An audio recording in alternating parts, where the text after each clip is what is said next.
Making headlines this hour. Elected women leaders this morning toured the Kenyatta National Referral Hospital after emerging reports of rape and assault of new mothers going to nurse their babies at the hospital.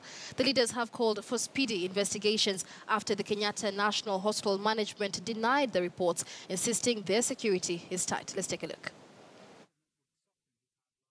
Before even giving the feedback to the CEO, we will try.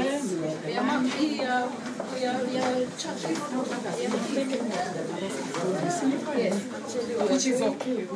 We are going Isolation 3. We have an isolation room. Give them a special postnatal room. Postnatal ward. Tell me, when we were on the first floor, there is some of the mothers that are postnatal.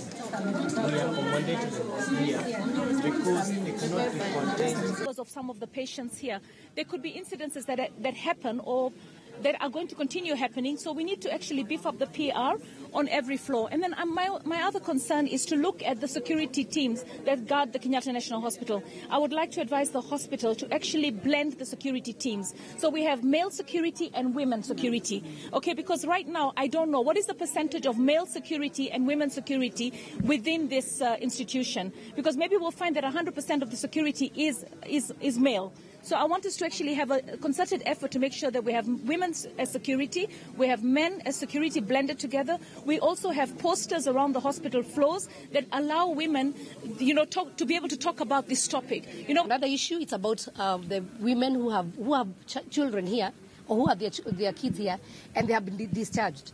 So sometimes they are discharged at 5 in the evening, and it seems here there's a problem with Linda Mama and the NHIF. They have had issues. One case, she has told us she was at Mama Lucy, she was covered well, but when she came here, she was told the NHIF would not work. So there's confusion of NHIF. A lot of the mothers here are not even aware about NHIF. Others just come in to be discharged, and then they are told, we'll cover the mother and not the baby. So we have several cases of women, and I think they are almost, the one in the newborn, having their children in the newborn unit, there might be almost 80% of them. They have already been discharged, but the children are here.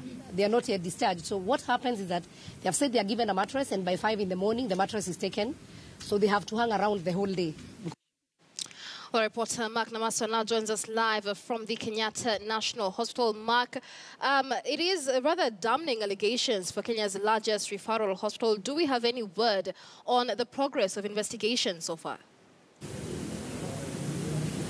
Now, Michelle, we've been speaking to female parliamentarians, and they've been telling us about the experiences they've been able to share with women inside the maternity ward, as well as those ones who are nursing newborn babies at Kenyatta National Hospital.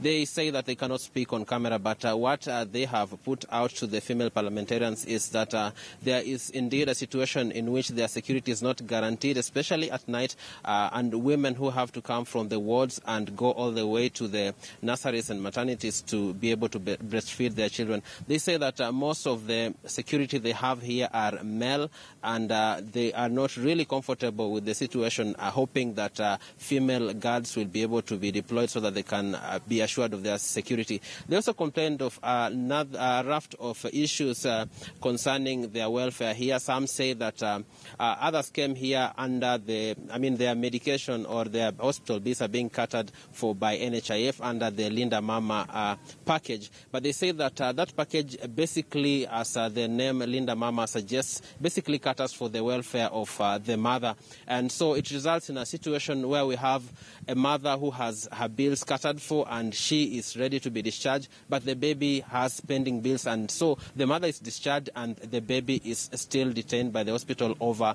bills. They also say that the hygiene situation is not guaranteed. For instance, they say that sometimes they do not have enough garments to change, and they say now their health is compromised because of lack of hygiene. They also say that the issue of lighting is also a main concern, and as the situation has been portrayed over social media and the conversations we had concerning the allegations of sexual harassment that were splashed across social media and what we covered yesterday. They say that now the distance between their wards and the maternity wing as well as the nurseries where the babies are is also an issue. And also they complain about the lighting is not really up to standard. For instance, as we have been walking around with the female parliamentarians across the corridors of the hospital, it is apparent that it is very evident that the corridors are poorly lit. Now, given that this is during daytime, you can imagine how the situation might be at night. Now, concerning the investigations, what we learned from the leaders that came here yesterday, they were calling upon the CID to be able to, the Directorate of Criminal Investigation, to be able to look into the matter. And the alleged culprits right up to this moment, the fingers have been pointing in the direction of the morgue attendants. The female parliamentarians, in their invite for us to be able to come and see what they have found in their fact-finding mission, was to, one of their calls was investigations into the allegations of the morgue attendants being the perpetrators of sexual harassment in the corridors, in the wards, as well as in the lifts and stairs. But what they put across yesterday was that they were calling for a report to be filed by latest Monday evening, so that they will give us a full briefing concerning the same on Tuesday. But as it is now, the female parliamentarians are holed up in a closed-door meeting with their hospital management, including the CEO, so that in a short while they'll give us a briefing on what exactly they have found out. But as I have put out across, that's what we have found so far in our fact-finding mission as we trailed the parliamentarians across the wards and corridors of Kenyatta National Hospital. Back to you, Michelle. Many thanks. It is Mark Namasu live for us from the Kenyatta National Hospital. We'll continue to keep an eye on that damning